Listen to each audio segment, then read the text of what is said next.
Welcome to My Life on a GLP1, the podcast where we share everyday stories and experiences with weight loss on these amazing medications like Mounjaro, Zepbound, and Wegovy.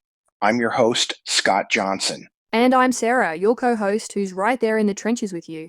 Today, we're diving into something that honestly scared the heck out of me when it first happened. What to do when your appetite comes roaring back after months of GLP1 suppression bliss. Oh my god, yes. The panic is real. So picture this. You've been cruising along on your GLP1 medication for about 4 months. Food? What's food? You're that person now who forgets to eat lunch because you're just not hungry.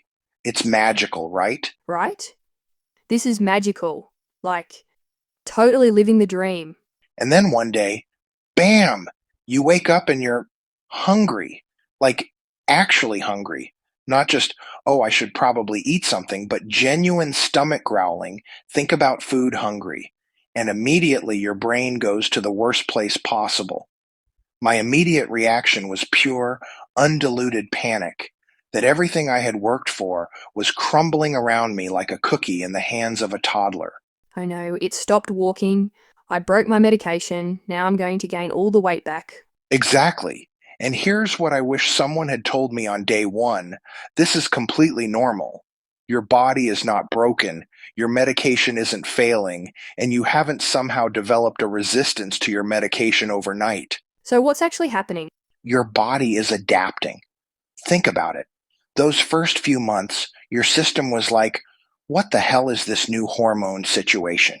And it overcompensated by basically shutting down your appetite entirely. But your body is smart, and it starts to find a new equilibrium.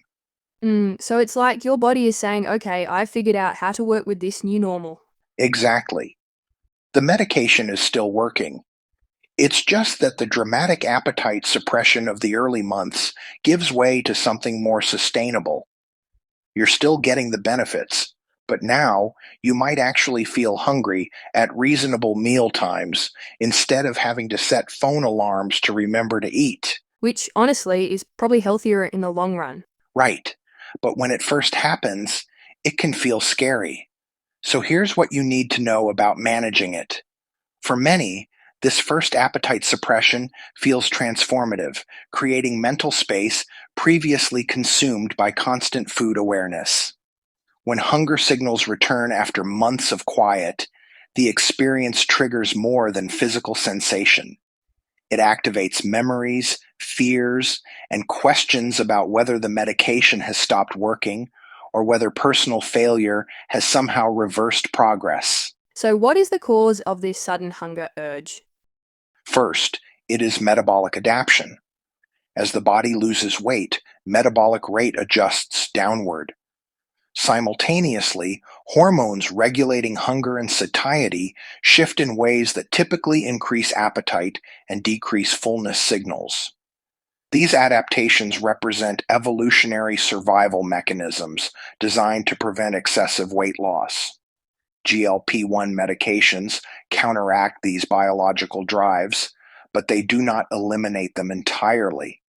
When medication effects plateau or dosing remains stable for extended periods, underlying metabolic adaptations may become more apparent, manifesting as increased hunger. Could it be a sign of nutritional deficiencies too? It absolutely can. Inadequate protein intake, insufficient caloric consumption, or micronutrient deficiencies can trigger increased hunger as the body attempts to obtain needed nutrients. The return of hunger may represent the body asserting its need for adequate nutrition. Rather than medication failure, this could indicate the body successfully communicating genuine needs that deserve attention. So what do we do about this, if anything? Or is this our new normal? First, assess whether hunger is physical or emotional. Before responding to hunger, pause to evaluate its nature. Physical hunger typically builds gradually, accepts various foods, originates in the stomach, and resolves with eating. Emotional hunger often appears suddenly, craves specific foods, originates in the mind or emotions, and persists despite eating. That is a really great distinction that finally, after months of that food noise quieting down, we can begin to recognize the difference. Completely agree, Sarah. And second tip, protein is your best friend. When hunger comes back, your body might try to steer you toward quick carbs, but loading up on protein at the start of your meals will help you feel satisfied longer. And fiber, right? That's been huge for me. Yes, fiber is clutch. It slows down digestion and helps maintain that feeling of fullness. Also, and this might sound counterintuitive, but try to embrace mindful eating. When you were in the what food phase, you probably weren't paying much attention to hunger cues because they barely existed. Now you get to actually practice recognizing when you're hungry versus when you're full. Exactly. And here's the plot twist. This might actually be a good thing. I know. That sounds crazy when you're panicking about feeling hungry again. But think about it. You're building real skills for long-term weight management. The medication gave you this amazing reset period, and now you get to practice sustainable eating habits while still having that chemical support. It's like training wheels, but for your appetite. That's a perfect analogy. Now, when should you be concerned? If your appetite comes back with a vengeance and you're suddenly experiencing intense cravings, binge episodes, or rapid weight gain, that's worth a conversation with your healthcare provider. But normal hunger at meal times, thinking about food occasionally, that's just your body finding its new normal. And remember, your medication is still working in other ways too, helping with insulin sensitivity, slowing gastric emptying, all those behind the scenes benefits. Absolutely. So the next time your appetite makes its grand return, take a deep breath. You didn't break anything. Your body is just getting smarter about working with your medication. Trust the process, focus on those protein and fiber-rich foods, and remember, this is all part of building a healthier relationship with food that'll serve you for life. Love that perspective, Scott. It is a sign of metabolic health. Some appetite returning may indicate your metabolism functioning more normally rather than in the suppressed state created by dramatic medication effects. Appropriate hunger signals represent healthy physiology, not dysfunction.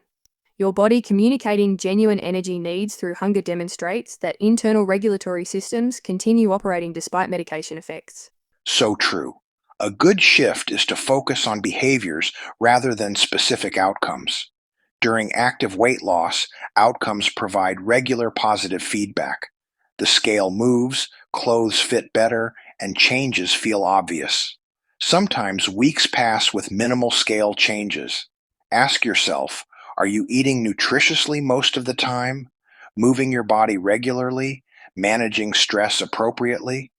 These behaviors matter more than whether you lost another pound this week. Hunger returning does not erase any of this progress. It simply asks you to engage more actively with choices that were effortless when appetite was silent. This engagement builds muscles, both literal and metaphorical, that serve you long term. And speaking of engagement, I ask each of you to take time out of your busy schedule to please leave us a review or a 5-star rating wherever you stream your podcasts. We appreciate every one of you for listening and your messages. You can always drop us an email from Scott's website at mylife on glp1.com also. As we start to wrap things up, what final advice do you have for us, Scott, about this returning hunger? Hunger returning does not mean medication has failed, you have failed, or weight regain is inevitable. In most cases, it represents normal adaptation to treatment, changing physiological needs, or transition into maintenance phase. Rather than panic, this moment calls for curiosity, compassion, and intentional response. Ask yourself, what is your body actually communicating? What skills do you need to develop for long-term success? On behalf of Sarah, I'm Scott Johnson reminding you that your body is not betraying you. It is simply talking to you again. And this time, you have better skills for the conversation. Stay strong and always remember to love your journey.